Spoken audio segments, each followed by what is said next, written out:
14 trucs de football interdits par la FIFA. Le football, c'est des trucs incroyables, des compétences étonnantes et des tirs stratégiques. Mais que se passe-t-il lorsque les joueurs se heurtent au règlement de la FIFA? Des interdictions, des avertissements et des amendes? Restez pour découvrir les interdictions les plus folles de la FIFA sur les trucs les plus incroyables du football. Les coups de tête bas. Nous aimons tous les coups de tête. Lui, il y en a dans un match, mieux c'est. Nous aimons même les plongeons de poisson et les coups de tête bas. Mais attendez, les coups de tête bas sont interdits? Oui.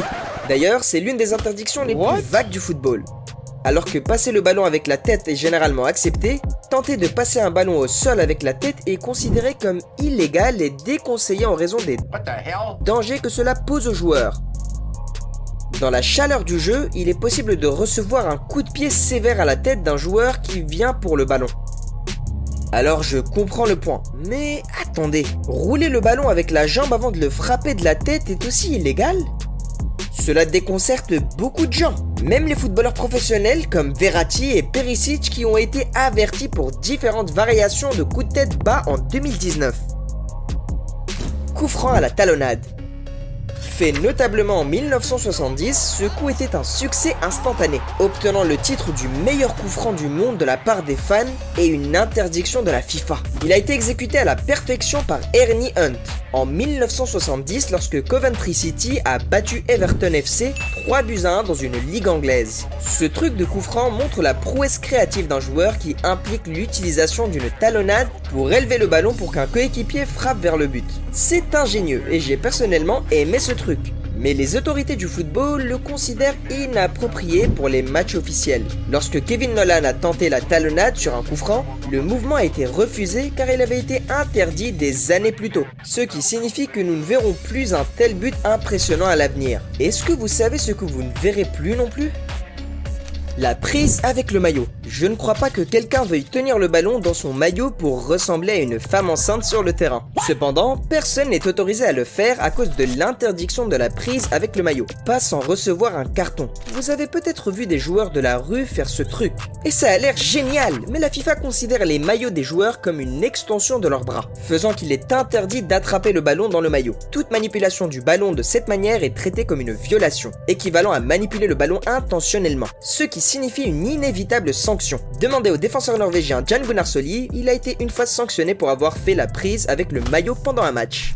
Le but sur remise en jeu. Vous vous êtes déjà demandé pourquoi les joueurs remettent le ballon en jeu en le lançant plutôt qu'en le tirant lorsqu'il sort du terrain? Eh bien parce que les autorités du football devaient équilibrer les avantages donnés aux deux équipes. Un tir en jeu serait équivalent à un coup franc, ce qui serait injuste pour l'équipe adverse. Néanmoins, les remises en jeu sont importantes. Une bonne remise en jeu longue et stratégique peut vraiment changer le jeu, et c'est pourquoi certains joueurs ont même maîtrisé l'art de la remise en jeu longue, mais à quoi bon? Un but direct ne compterait pas. Selon les règles du jeu, un but ne peut pas être marqué sur une remise en jeu directe. Si le ballon entre dans le but de l'adversaire, un coup de pied de but est accordé. Le truc de penalty de Neymar. Maintenant, celui-ci est intéressant. À chaque fois qu'un match se termine par des tirs au but, le jeu devient intense. Des milliers de spectateurs, un tireur de penalty, un gardien de but, un ballon et une pression immense. Et durant ces moments chauds, Neymar a trouvé un truc pour exploiter les gardiens en 2009 et a détruit une ligue entière avec... Personne ne l'a remarqué au début, mais lorsqu'il a marqué 5 pénaltys d'affilée, certains esprits curieux ont vu l'ingéniosité du truc. Ils l'ont signalé à la FIFA qui a observé Neymar faire le truc et l'a interdit mondialement en 2010. Ils ont déclaré que ce truc était injuste pour les gardiens qui sont habituellement sous les projecteurs lors des pénaltys et les exploiter pour cette pression en faisant cela. Et c'est antisportif. Est-ce qu'ils ont raison? Eh bien, je pense que oui. Les jeux mentaux d'Emiliano Martinez. Ne pensez pas que Neymar est le seul joueur à avoir causé un changement de règle. Faites de la place pour Emiliano Martinez, dont les mouvements et les jeux mentaux pendant les séances de tir au but ont conduit à un changement de règle. Ce qui s'est passé, c'est qu'au cours du quart de finale de la Coupe du Monde 2022, lorsque le match est allé au tir au but, Emiliano Martinez a utilisé ses compétences de provocation contre les Pays-Bas. Et maintenant, les gardiens sont connus pour distraire les tireurs de penalty. Mais Martinez a poussé la chose à un autre niveau. Et ces mouvements ont vraiment aidé l'Argentine non seulement à gagner ce match, mais aussi contre la France, gagnant la Coupe du Monde. Et bien jusqu'à ce moment, la FIFA en avait assez et est intervenue en introduisant une nouvelle loi. Interdisant aux gardiens de distraire les tireurs de pénalty en les provoquant, en retardant les tirs au but ou en touchant les poteaux et les filets, applicable à partir du 1er juillet de l'année. le but avec la main. Et maintenant, qu'en dites-vous? C'est appelé football pour une raison. L'interdiction a tout son sens, mais l'histoire derrière l'interdiction vaille la peine d'être entendue. Alors, nous sommes en 1986, quart de finale de la Coupe du Monde. Argentine contre l'Angleterre. Le match allait être difficile, tout le monde le savait. Le capitaine de l'Argentine, Maradona aussi. Il était prêt à faire tout ce qu'il fallait pour gagner le match et par hasard, il a fallu un but de la main pour gagner le match. Au désespoir de l'Angleterre, l'arbitre était si loin de l'action qu'il n'a pas pu voir la main de Maradona et a validé le but. L'Argentine a non seulement gagné le quart de finale, mais a aussi remporté la Coupe du Monde. Eh bien, quand le but de la main est devenu public, vous pouvez imaginer ce qui s'est passé. La controverse et les critiques étaient sans pareil. Les arbitres ont été doublés, le but de la main a été interdit, mais la colère des fans anglais ne s'est pas calmée. Et c'est bien normal, je pense. Le mouvement intouchable. Ronaldinho est inégalé quand il s'agit de dribble. Je veux dire, ce mec a du talent à revendre. Et son mouvement intouchable est vraiment un chef-d'œuvre. Seulement, la FIFA l'a vu d'un mauvais œil. Elle l'a interdit. Oui, je peux imaginer la frustration de Ronaldinho et de tous les fans de ses compétences incroyables, mais attendez les gars, on veut pas de blessures graves sur le terrain, n'est-ce pas? Oui, tenter l'intouchable pendant les matchs intenses peut résulter à ce qu'un joueur vienne chercher le ballon sur la tête d'un joueur, et en essayant de le faire, ça peut donner un coup violent à la tête du joueur. Donc la FIFA a interdit le mouvement intouchable de Ronaldinho, le qualifiant de mouvement de showboating et entraînant des fautes garanties et des cartons jaunes pour le joueur qui le tente. Rainbow Flick. Neymar est une ligue à part. Quand il s'agit de tenter des trucs impressionnants au football, eh bien, une autre ligue à part quand il s'agit de faire interdire ces trucs aussi. La dernière édition dans la longue liste est le Rainbow Flick. La légende brésilienne jouait dans un match de ligue contre Montpellier en 2020 lorsqu'il a fait ça. La foule est devenue folle d'excitation et tout le monde profitait du match sauf l'arbitre.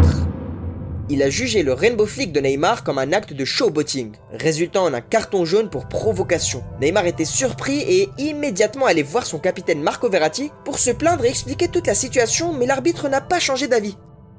Stalling avec le coup. Lors de la présentation des joueurs dans les nouveaux clubs ou des matchs d'échauffement, vous avez sûrement dû voir des joueurs montrant leur habilité à manier le ballon en faisant cet exploit impressionnant. Le stalling avec le coup. Le truc consiste à contrôler le ballon en le faisant monter en l'air et à le coincer avec l'arrière de leur cou. Pas facile à faire, je l'admets, mais on préfère voir nos joueurs s'entraîner. Ils ne peuvent pas le tenter au-delà des échauffements et des contextes non compétitifs. Eh bien, l'interdiction a du sens car les adversaires sont toujours à la recherche du ballon et celui reposant sur l'arrière du cou d'un joueur pourrait mettre le joueur en danger. Les blocages de genoux en course. Oui, aussi impressionnante que cette compétence puisse paraître, courir avec le ballon coincé entre le genou est considéré comme équivalent à une faute de main et je veux dire, parmi tous les trucs interdits, celui-ci semble le plus peu attrayant, donc les joueurs devraient vraiment l'éviter à mon avis. Et même s'ils le font dans les matchs de football professionnels, le blocage de genoux en course, un peu laid et un peu risqué, vient avec un carton jaune. Et vous savez ce qui peut provoquer un carton jaune aussi ?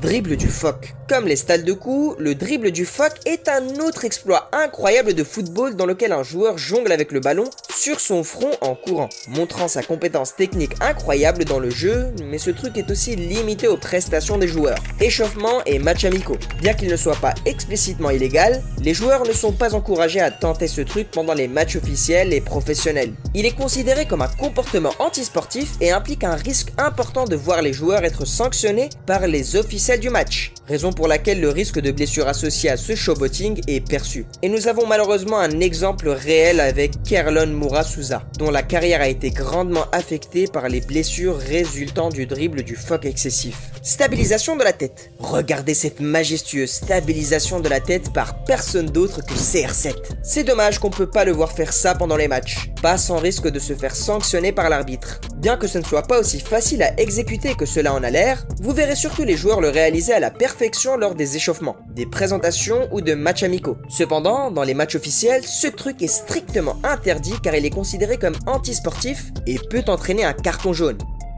Règle du retour de balle. La palme de l'interdiction avec l'histoire la plus passionnante et intéressante. Vous savez peut-être ou non que pendant un match, si un joueur passe le ballon au gardien dans sa propre surface, c'est considéré comme une faute.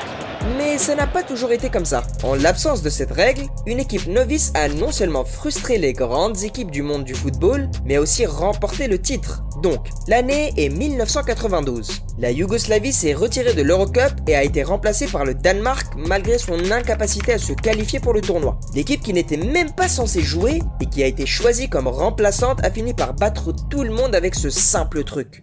Après avoir remporté le titre, la FIFA a changé les règles du jeu et interdit aux gardiens de ramasser un retour de balle délibéré. Vous pensez que ce sont des interdictions de football folles? Vous devez absolument regarder notre vidéo sur les choses que vous ne saviez pas sur le football. Pour savoir comment une équipe peut gagner 149-0 dans un match de football.